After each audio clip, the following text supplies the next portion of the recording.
Welcome to Unravel the Moment. This is where we go underneath the version of history you were handed and show you what was actually there. If this is your first time here, subscribe now, because what we are about to tell you was called one of the worst mass murders of the 20th century by the organisation that helped plan it. That organisation was the Central Intelligence Agency of the United States government. And the reason almost nobody knows this story is not because it was too complicated to understand. It is because the people involved decided you did not need to.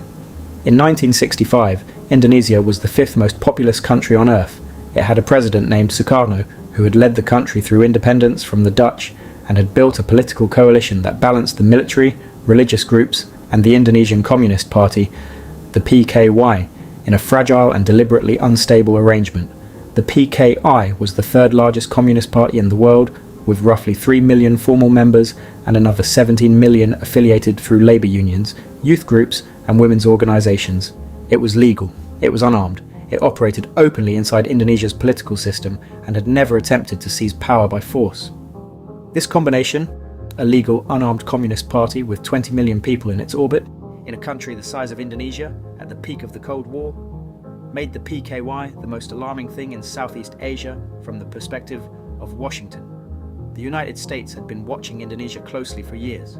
American officials had been cultivating relationships inside the Indonesian military and had spent considerable effort trying to shift the country away from Sukarno's non-aligned position and toward the American sphere. The concern was not that the PKI had done anything threatening. The concern was what 20 million organised people might represent if the Cold War calculus in Southeast Asia shifted any further in the wrong direction. Inside the US Embassy in Jakarta, a political officer named Robert Martins had spent the better part of 2 years compiling something. Working with a team of State Department and CIA officers, Martins had assembled comprehensive lists of PKI members, not just the national leadership, provincial leaders, city committee members, the heads of affiliated labour unions, youth group leaders, women's organisation officials. He had built from the embassy's intelligence contacts and from public records and from sources inside the Indonesian government a map of the PKY's organisational structure from the top down to the village level. The list ran to somewhere between 4,000 and 5,000 names. On the night of September 30th into October 1st, 1965, a group of Indonesian military officers kidnapped and killed 6 senior Indonesian army generals. The killers called themselves the 30 September Movement. The event was murky in its origins and remains contested by historians to this day. Who exactly planned it, who authorised it, and what its actual purpose was has never been definitively established. What is not contested is what happened immediately after. General Suharto, the commander of the Army's Strategic Reserve, moved with a speed and a preparation that suggested he had been waiting for exactly this moment. Within hours he had taken operational control of the military. Within days his forces had suppressed the 30 September movement. The CIA supplied him with communications equipment to help spread the narrative that the PKI had organised the coup. A narrative that US Embassy officials knew was not fully supported by the evidence they had, but which served a purpose that made the evidence secondary.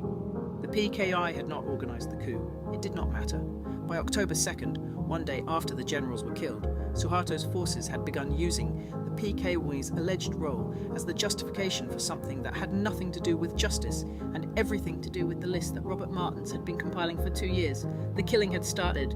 What happened in Indonesia between October 1965 and the middle of 1966 does not have a commonly used name in the Western world.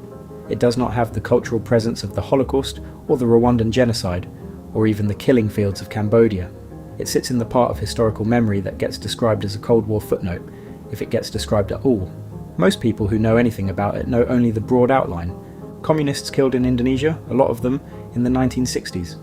The specifics, the scale, the American role, and the specific mechanism by which it was carried out have never entered the general historical consciousness of the Western audience that should most be confronted by them. The mechanism was this. Martin's list was handed to an Indonesian intermediary named Kim Adiatman, an aide to Indonesian Minister Adam Malik, who was allied with Suharto. Adiatman confirmed in later interviews that he received the lists from Martins and passed them to Malik, who passed them to Suharto's headquarters. The army's death squads, and that is the accurate term for what they were, now had the organisational map of the PK1 that their own intelligence had not been comprehensive enough to produce. Suharto's men reported back after killings, specifically, systematically, to the US Embassy. The names of people who had been captured or killed were reported to embassy officials, who checked them off against Martin's list. The deputy CIA station chief in Jakarta, Joseph Lazarski, described this process in a later interview with a specificity that makes it impossible to mistake for anything other than what it was. He said the army had a shooting list of about 4,000 to 5,000 people. He said the CIA analysts in Washington were receiving regular updates on how the list was being processed.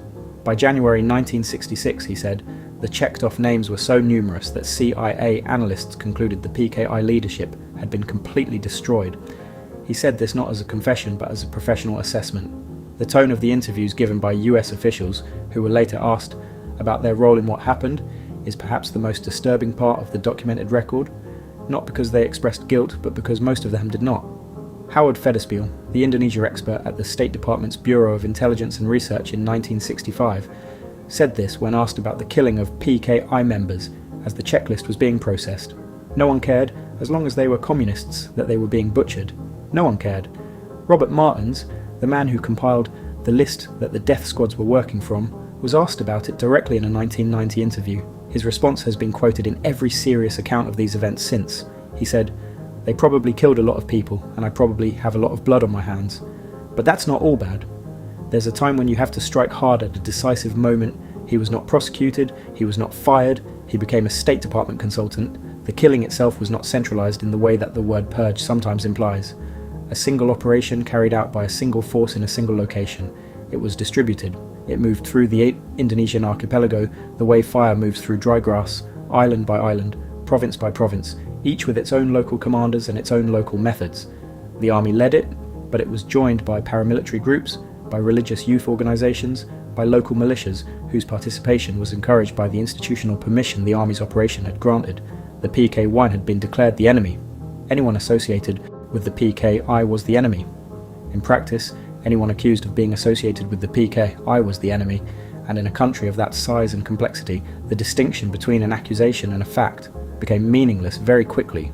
In some villages, suspected PKI members were forced to kill their alleged comrades with their own hands to prove their own loyalty before they were killed themselves. Bodies were left on roadsides. In some areas they were so numerous that locals could not leave their homes without encountering them. Mass graves were dug across Java, Bali, Sumatra. On Bali alone, an island of roughly 1.5 million people at the time, at least 35,000 were killed in the first months of 1966. The island that tourists would come to know as a paradise was processing its dead in pits, while the US Embassy in Jakarta was checking names off a list. The death toll from the Indonesian purge of 1965 to 1966 is not a settled number. This is itself part of the story. When a government destroys a party, kills its members, incarcerates its survivors, bans any public discussion of what happened for 30 years, and controls the educational system that will teach the next generation what the events of 1965 meant, the historical record that emerges from that environment is not a record. It is a government document. Suharto's new order, which ruled Indonesia from 1967 to 1998, maintained an official account of the events of 1965 that served one purpose. It described the September 30th movement as a PKI communist coup attempt, described the army's response as a legitimate defense of the state, and described the killings that followed as an organic expression of popular anti-communist sentiment. This narrative was taught in Indonesian schools. It was embedded in the country's official history. A propaganda film called The Treachery of the PKB was shown annually on Indonesian national television on September 30th every year until 1998. Children watched it in classrooms. The actual numbers have been assembled from independent investigations, survivor testimony, regional studies, and the work of organisations like the International People's Tribunal that conducted its own hearings in 2016. The lowest serious academic estimates put the death toll at around 500,000. Other credible estimates reach 1 million. Some researchers believe the full number may be higher, because the killings in rural areas of Sumatra, Kalimantan, and the outer islands were never systematically documented, and many of the dead had no surviving family members to report them. Beyond the dead, at least 250,000 people were imprisoned without trial. Many were held for more than a decade. Prison conditions in the camps that were established across the archipelago were severe. Overcrowding, inadequate food, forced labour. Untold numbers died in custody from disease and mistreatment. Prisoners who were eventually released found themselves marked for life. They and their children were barred from government employment, from teaching, from the military, from any position of public trust. the stigma of PKY association was passed down through families for generations in a country where the government controlled who could work and where. Women affiliated with PKI-connected organisations were specifically targeted with forms of violence beyond killing. The Indonesian women's movement, Gawani, whose members had been falsely accused in Suharto's propaganda of mutilating the generals on the night of September 30th, a fabrication that was used to justify particular savagery against women, had its members arrested, tortured, and in many documented cases raped as part of the army's operation. The Indonesian government knew the mutilation story was false. Documents later revealed that army-controlled autopsies had found no evidence of it. The story was maintained because it was useful. The ethnic Chinese population of Indonesia was targeted alongside PKI members, regardless of political affiliation. Anti-Chinese pogroms ran parallel to the anti-communist killings across multiple cities. Businesses were destroyed, communities were attacked, people were killed for being Chinese in a country that had used ethnic Chinese communities as an economic and political scapegoat for decades. The CIA report produced in 1968, an internal assessment, classified, not intended for public knowledge, described the events of 1965 and 1966 as ranking among the worst mass murders of the 20th century, alongside the Soviet purges of the 1930s and the Nazi mass murders during the Second World War. The organisation that wrote that report had provided the list that the death squads worked from. In October 1965, while the killing was still in its first weeks, US Ambassador Marshall Green sent a telegram to Washington. The telegram expressed his support for the Indonesian military's campaign against the PKI. He described the army as moving with a determination and a ruthlessness that the situation demanded. In February 1966, he sent another cable in which he described being pleased that the communists had been, in his words, decimated by wholesale massacre. Decimated by wholesale massacre.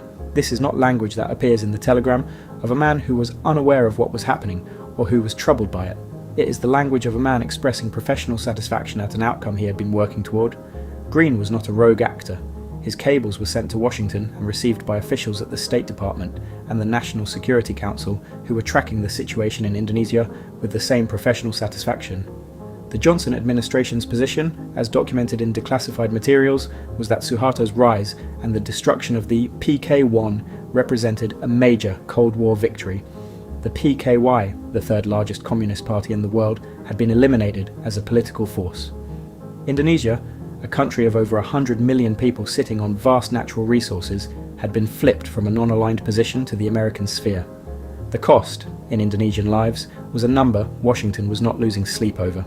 Within a year of the killings, American economists arrived in Indonesia to redesign the country's economic architecture, a group known informally as the Berkeley Mafia. Indonesian economists who had studied at the University of California and were ideologically aligned with American free market principles were installed in key positions in Suharto's new government. Western capital was given access to Indonesian mineral wealth, oil, markets, and labour on terms that had been impossible under Sukarno. American corporations moved into the country. The economic opening that followed the massacre was presented as development. Suharto ruled Indonesia for 32 years. The United States supported him throughout. When his regime's human rights record became impossible to ignore, in 1975 he invaded East Timor and presided over an occupation that killed roughly a third of the Timorese population. The American government continued to provide military assistance. President Gerald Ford and Secretary of State Henry Kissinger met with Suharto in Jakarta on December 5, 1975. The East Timor invasion began on December 7th. Declassified documents confirmed that Ford and Kissinger gave Suharto approval for the operation in that meeting. The man who had overseen the checklist killing of up to 1 million people was a reliable American partner for 3 decades. He was welcomed at the White House. He received American military equipment. His government received American economic support. When he finally fell in 1998, under the pressure of the Asian financial crisis and mass street protests, he stepped down and was never prosecuted for anything that had happened in 1965. Robert Martins, the man who compiled the kill list, said in his 1990 interview that the operation had probably killed a lot of people and that he probably had a lot of blood on his hands. He said this in the past tense, looking back from a comfortable career in the State Department. He was not subpoenaed, he was not charged, he became a consultant. The US government has never formally acknowledged its role in the events of 1965 in Indonesia. The declassified documents that confirm that role were released in 2017. They produced significant coverage in Indonesia, where the events of 1965 remain a raw and unresolved wound in the national consciousness. In the United States, the coverage was brief. In 2016, the International People's Tribunal on 1965 Crimes Against Humanity in Indonesia convened in The Hague. It was not a court with legal authority. It had no power to compel testimony, issue warrants, or impose sentences. What it had was evidence. Decades of survivor testimony, academic research, declassified documents from the United States and other governments, and the accounts of people who had been imprisoned for over a decade without trial and were now in their 70s and 80s, speaking publicly about what had been done to them before they died. The tribunal found that crimes against humanity had been committed in Indonesia in 1965 and 1966. It found that the killings, the torture, the mass imprisonment, the sexual violence against women, and the decades of discrimination against survivors and their families constituted a systematic and organised campaign of extermination. It found that the United States bore political and moral responsibility for what had occurred through its provision of the kill lists, its communications support for Suharto's false narrative, and its active encouragement of the military to proceed with the destruction of the PKY. The Indonesian government did not participate in the tribunal. It did not acknowledge its findings. The official Indonesian account of 1965 remained, in its essential structure, the account that Suharto's new order had established 50 years earlier. In Indonesia today, the events of 1965 are still contested in a way that is itself a product of what happened. Survivors and their children and grandchildren who have spent their lives carrying the stigma of PKI association exist in a country where the political establishment's legitimacy is in part built on the narrative that the army's campaign was a necessary defence against communist subversion. To fully reckon with 1965 in Indonesia is to delegitimise the foundations on which the country's political class has rested for 50 years. That reckoning has not happened. The families of the dead have not received compensation. The mass graves have not all been properly identified or marked. The prisoners who survived the camps, people who were held for 12 or 13 years without trial for belonging to a legal political party or a labour union or a youth group, received no formal acknowledgement from the Indonesian state of what had been done to them. Some of them are still alive. In the United States, the story of 1965 in Indonesia exists almost exclusively in academic literature and in the work of journalists and researchers who have spent careers trying to force it into the public consciousness. It has not become the kind of historical reckoning that produces teaching in the schools, that produces a cultural vocabulary, that produces the kind of collective acknowledgement that Germany has spent decades building around the Holocaust. It sits in the archive, documented and confirmed, waiting for an audience that has not yet been given the context to care. Howard Federspiel said no one cared, as long as they were communists, that they were being butchered. That sentence was spoken as a description of 1965. It functions just as accurately as a description of how the story of 1965 has been treated in the decades since. The people who were killed were communists, or were accused of being communists, or were associated with people accused of being communists, or were Chinese, or were women in the wrong organisation, or were in the wrong village at the wrong moment. The category of people who died was a category that the Cold War had placed outside the boundaries of the kind of concern that demands a response.